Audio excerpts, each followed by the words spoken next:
Hey there, welcome to StackChart Spotlight. I'm Steve Taylor. This is Garrett Brown. We're from Channel Oh, Program. Garrett, yes. yesterday was a major holiday, man. It was. It was World Backup Day. Oh, Um, yeah, that one too, I guess. oh yeah, the other one too, yeah. Yes, yesterday was World Backup Day. And Yeah. oh boy. Sorry for those of you out there of it's been a long day. Yeah. I set you up for that. It's all good, man.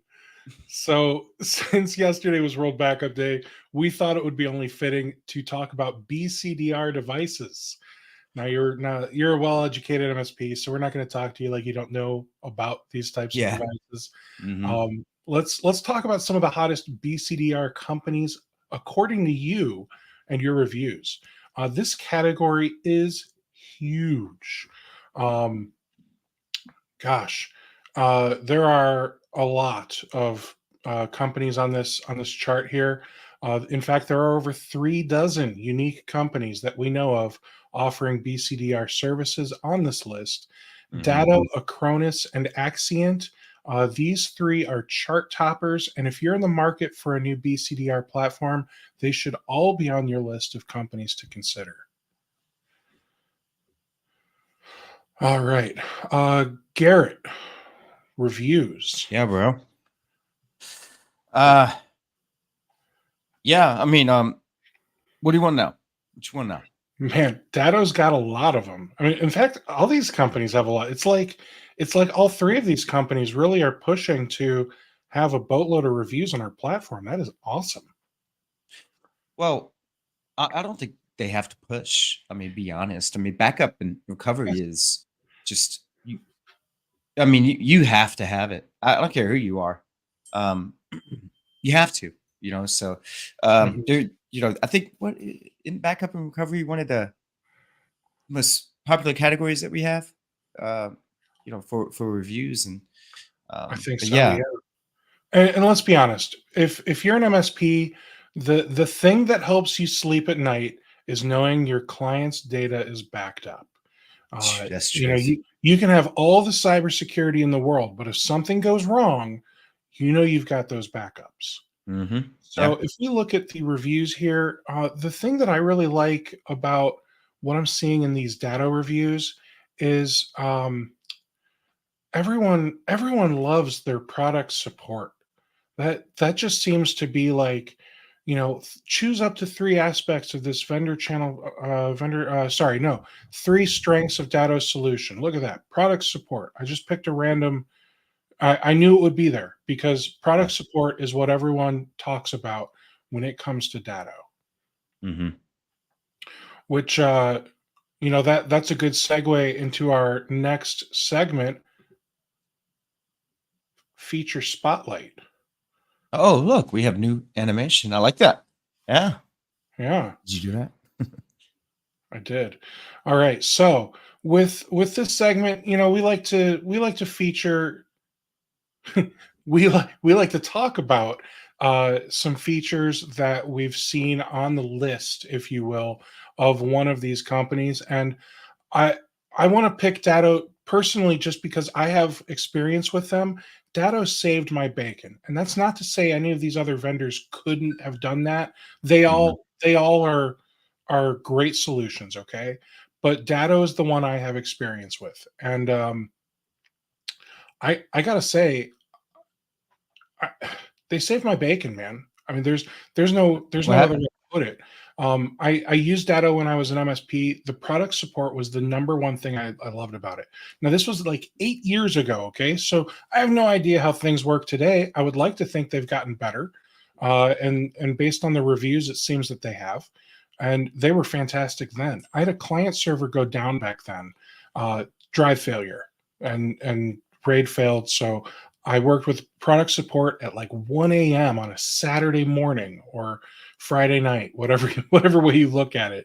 Yeah. And they got that BCDR spun up with a virtual machine Everything was back online in less than an hour. They even helped me with this obscure Windows Server error. I don't really understand why it was an issue, but Microsoft is my excuse. Microsoft. Um, there was some obscure Windows Server error that was causing network speeds to be at like 15 kilobits a second instead of the internal gigabit we should have been getting. So file transfers were a crawl. QuickBooks on the desktop was unusable. In fact, any of their local database line of business applications were unusable.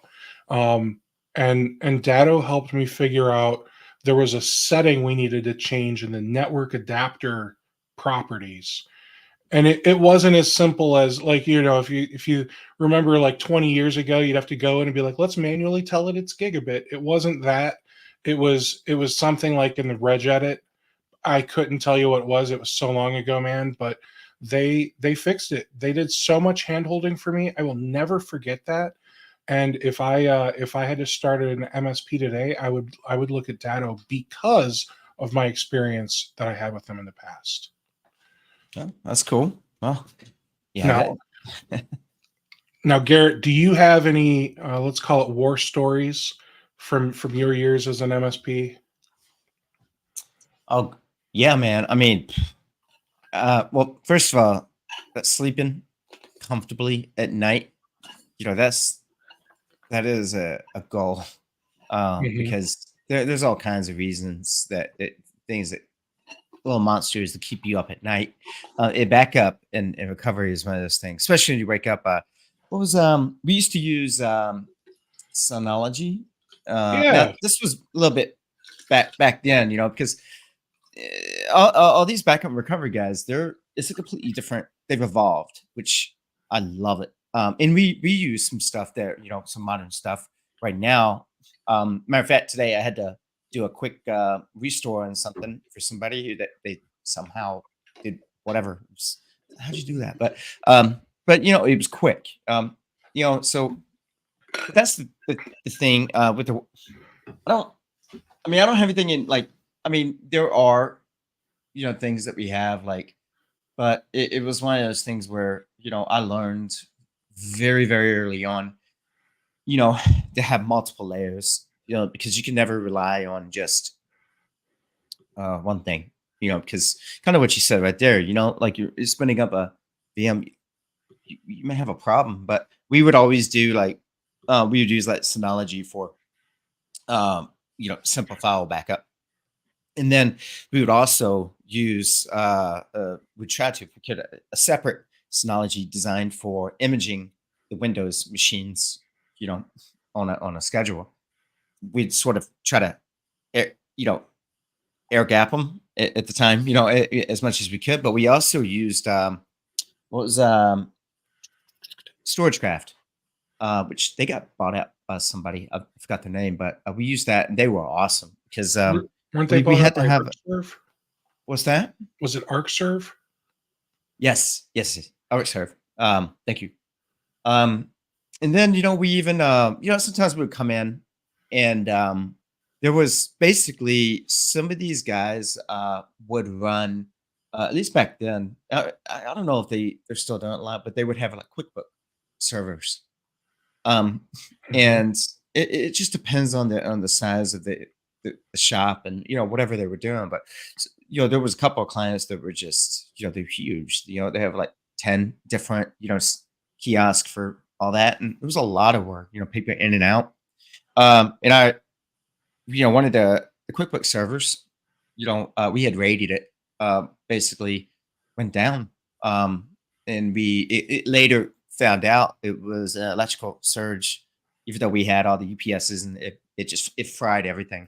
Not just that, but we actually had to replace the wiring in some of the walls because they shorted. It was a big deal, but we had a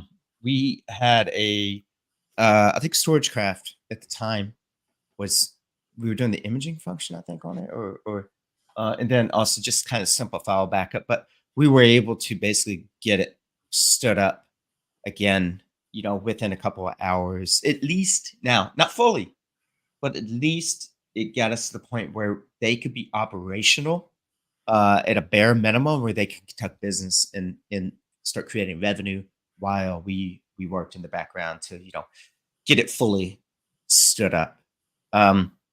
Yeah, but this, raid was always there. I mean, if you don't raid, you're crazy, especially if you have an on-prem server, Mhm. or But yeah, man, there's always been, I can't think of everything, but that was really the one that came to mind.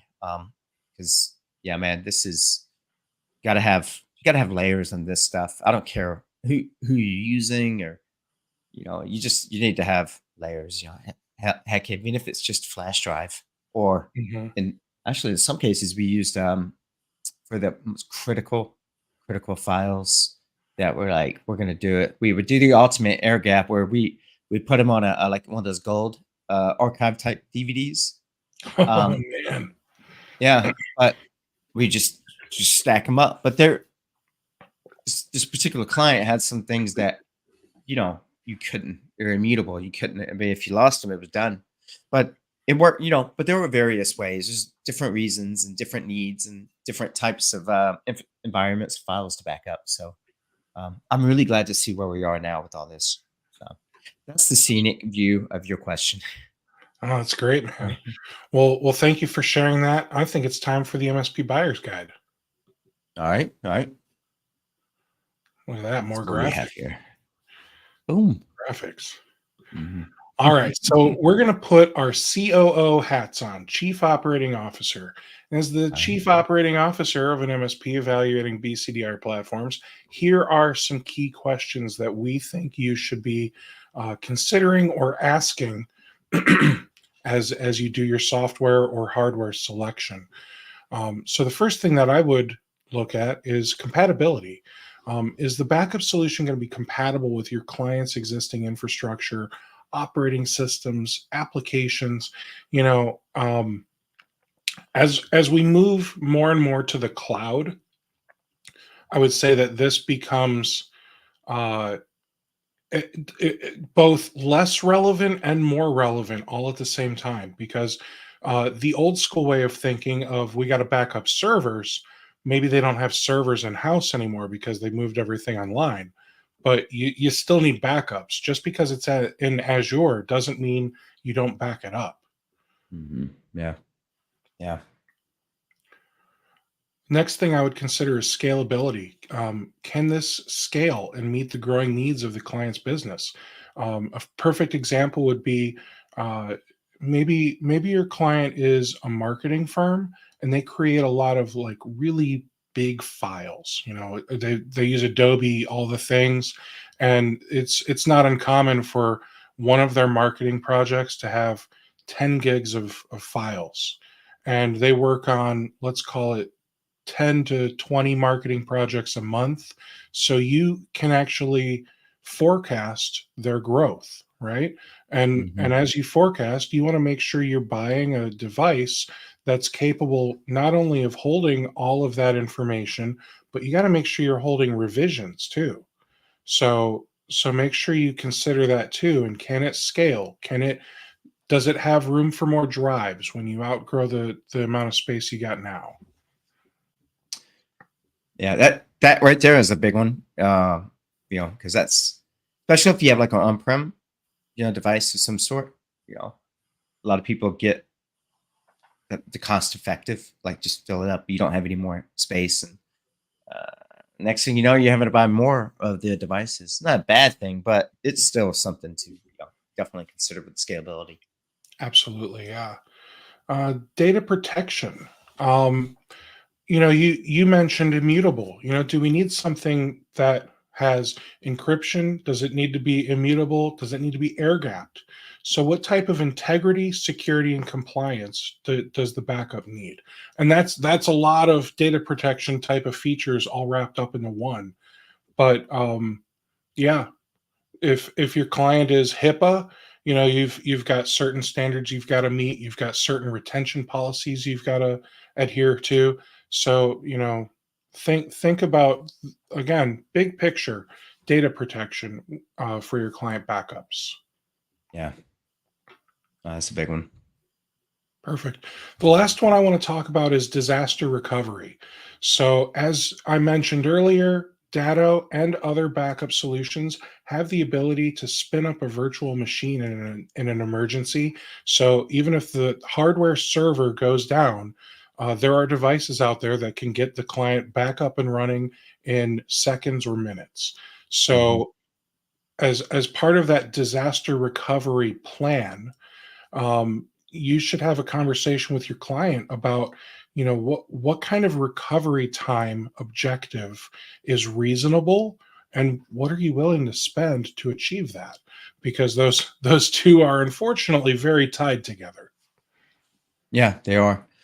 Um, and if you don't mind me jumping in here, there's one Yeah. thing in here, um, like recovery options, but really specifically testing the Mhm. recovery, because that's always a big one. It's kind of like you said with when you were doing it, you had an issue.